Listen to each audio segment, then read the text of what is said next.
Welcome to Capitol Preview, a weekly bipartisan discussion with Iowa legislators about the key issues facing our state. Brought to you by Mediacom. Good morning, and welcome to another segment of Capitol Preview. My name is Bill Peard, and I'll be your host this morning. Our guest today on Capitol Preview is Senator Joe Bolkcom from Iowa City. Senator, thank you for coming in and joining us today. Thanks for the invitation, Bill. I appreciate it. You bet.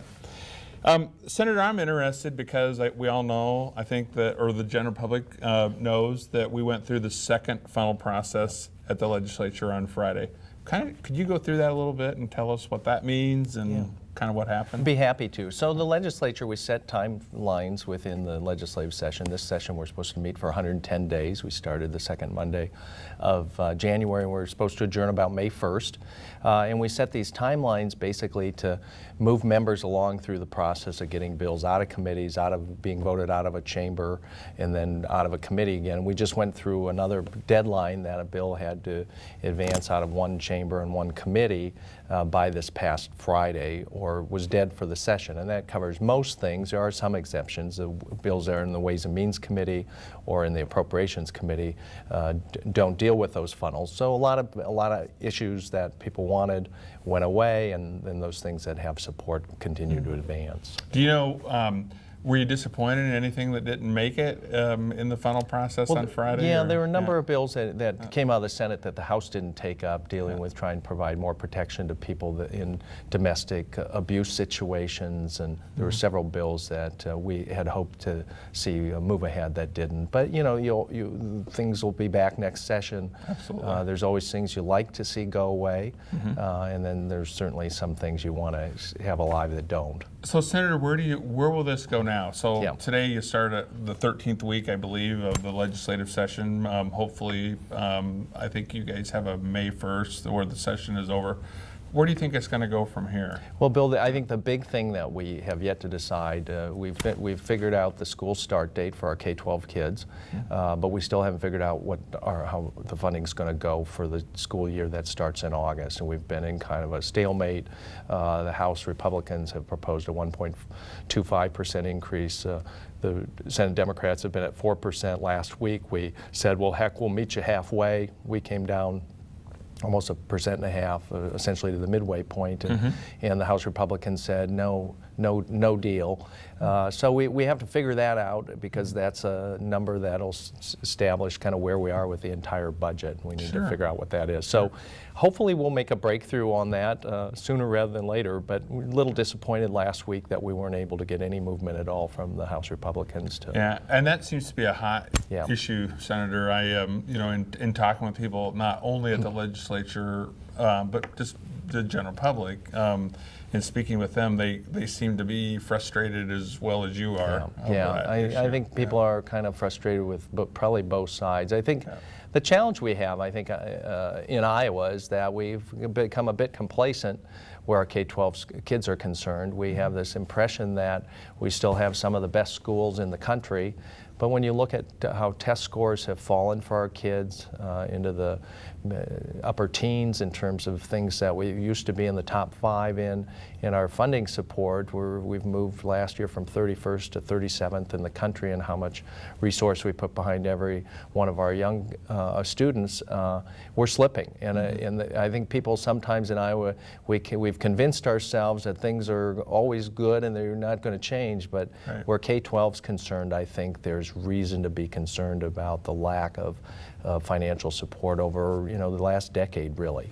And there's probably not an industry, if I can use that word, that changes faster than schools, with new programs. Too bad. Always something new coming out. So. We've asked schools to do an enormous amount of things, and I think they'd say we've been up to the challenge, but we need to make sure we have enough support staff. I think that at 1.25% increase, we're going to have layoffs in virtually every district across the state, and with some of the struggles of families and free and reduced lunch, and our families need more support at the school, not less. So hopefully we'll make a good decision soon so we can get done with this legislative session. Pretty critical to our kids. Yep. Medical cannabis, I know that that's been something that you've taken up and you've been very, very involved in. I remember last year you were very involved in it. So Can you kind of give us a little bit of a of a reflection on that? Yeah, well, last year the legislature and the governor made an important first step in recognizing that medical cannabis has some ability to treat conditions where other drugs and treatments have failed, and we passed a bill to establish for the condition of intractable epilepsy legal protection if you were able to get the cannabidiol oil. Unfortunately, not a single Iowa family has been able to get the oil because it requires that you break laws in other states and the federal laws to go somewhere and get the medicine and get it home for your loved one.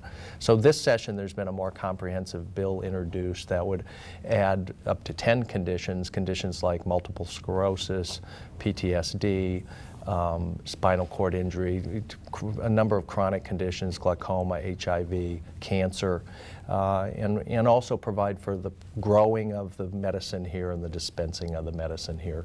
Of the 23 states that have programs, they all produce and provide the medicine to their citizens, and that's the bill that we're going to consider, I hope, shortly, and see if we can get some bipartisan support to kind of fix what we did last year and make the medicine available to more Iowans. Yeah, because I think you made great headway, but is now the devil's in the details. It is. We talked a little bit about education funding for the K-12. What about the educational funding for community colleges and public colleges that Iowa has? Well, I think we've done a really good job of trying to support higher education in Iowa. We have an extraordinary constellation of higher education institutions. We have 28 or so private colleges and universities, our 13 community college system, and then our 3 great public universities. And we have a tight budget this year, and there's a proposal for the public universities to freeze tuition again for the 3rd year. And people know that the public universities, most of their revenue is tuition revenue and state appropriation. And when the state appropriation is decent, we have lower tuition increases. Well, I think there's a lot of concern this year with this budget that we're going to have any new resources for any of our higher education institutions, and that'll have an impact potentially on what tuition increases might look like, especially next year, given the fact that there is a proposal this year to freeze tuition. I'm not sure when we talked about freezing the tuition again, people were of the impression there wouldn't be any new money for our 3 public universities, but it's unclear whether it'll change that conversation or not. Yeah, Senator, and that's something that I can kind of be an expert in because I got 2 kids in public institutions at the same time. And we know we both know that it's just getting harder and harder for those guys to make their budgets meet because of the impact on them. One thing that has been in the news a lot is the governor's closing of the 2 mental institutions. Can you kind of go, I know you're a big advocate for the mental health. Can you kind of go into that a little bit? Yeah, we were surprised. When we got back in January, the governor has proposed about $100 million in cuts to our mental health system, including the closure of Clarinda and Mount Pleasant, where we have about 150 employees taking care of 70, 80 residents. And he basically has proposed to stop funding them. And it's about $9 million a year to keep those institutes open. We've heard a lot from law enforcement. We've heard a lot from the medical community about, geez, with fewer beds in these 2 parts of the state, where are we going to send these really chronically sick people that need a place, right? So we've been opposed to that. There's been an effort to try and keep them open. The governor's very powerful. He's shown he can close, for example, the juvenile home in Toledo. He just unilaterally did that. He got taken to court about it, said, well, he shouldn't have done it, but it's closed. And the same thing's happening here. So it's a challenge. We need more beds. It appears that we're balancing the budget a little bit on the backs of really some of the most vulnerable people that need our help. And the legislature is spoken about it, but in a bipartisan way to keep those institutions open. But the governor, I think, is more powerful than we are on this, and is going to likely get his way. Where would those people go, Senator? I mean, does anybody have any Well, clue I think as- there's a lot of concern. They're going to end up in county jails. They're going to end up in the prison system. That's kind of what the record in the past looks like when we've closed beds at mental institutions across the country, and including here in Iowa. So it's really not a very good use of our resources. Many of the folks that come to these institutions are there just for a few weeks to get stabilized and then back to their communities, and without the state's role is really critical to making those families successful and helping those individuals. So they'll be homeless in the correction system. Senator, jumping to another topic that's kind of a hot issue down there is the renewable energy tax credit. You guys passed the gas tax here a couple, 3 weeks ago, and so, I mean, energy seems to be a prevalent issue down there, and so why don't you, if you took a few minutes to go through the renewable energy tax credit. Be happy to, Bill. So we've, as people know, we've done an extraordinarily good job in the area of renewable fuels and ethanol. We're one of the leaders in the wind industry in terms of the production of electricity from wind.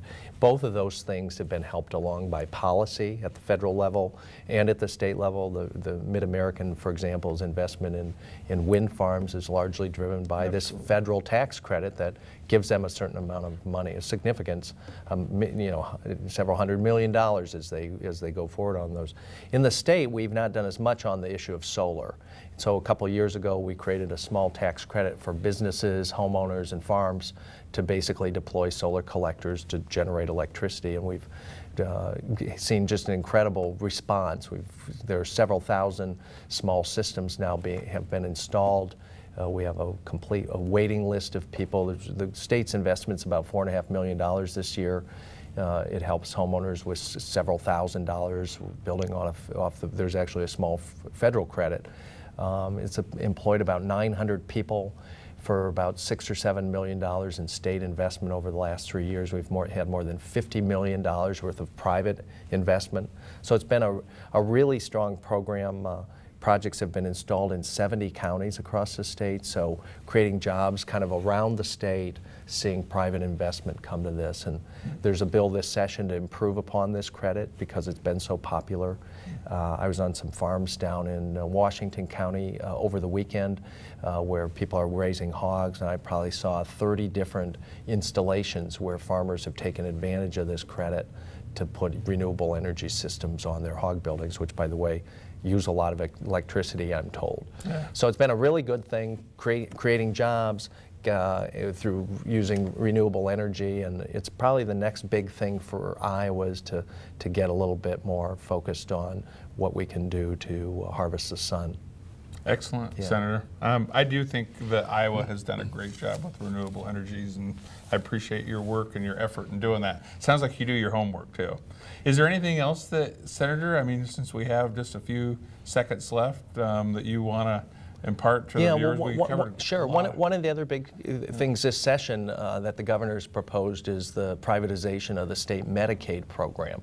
Medicaid takes care of about nearly 600,000 Iowans in any given year get some service through Medicaid. They'd be taking care of people in nursing homes, kids, and people with mental health issues. And he's proposed that we turn that program over to private managed care companies. Again, it's an issue that there's a lot of concern in the legislature about, and we haven't had a whole lot of say-so about it. The governor's free to basically go out and negotiate a contract. The contract would allow for up to 15% administrative costs that are of concern to some of us. It's $600 million a year that would go to the managed care company to essentially manage the money. And so we passed a bill in the Senate. I'm not sure if the House is going to take it up to create a legislative oversight committee of this process, because it affects so many of our people that get health care through support through the state. So that's another big issue that we're going to hopefully we're going to get some oversight over, but it's also demonstrates again the amazing power that the governor has to change systems without much collaboration with state legislators. Yep. Thank you, Senator. I appreciate your time today. Our guest today was Senator Joe Bolkcom from Iowa City. We appreciate you guys tuning in to hear what Iowans are concerned about and what our senators and Congress or House representatives are working on. Thank you, and thank you for joining us this morning. Our next guest will be Senator Brad Zahn, Republican from Urbandale.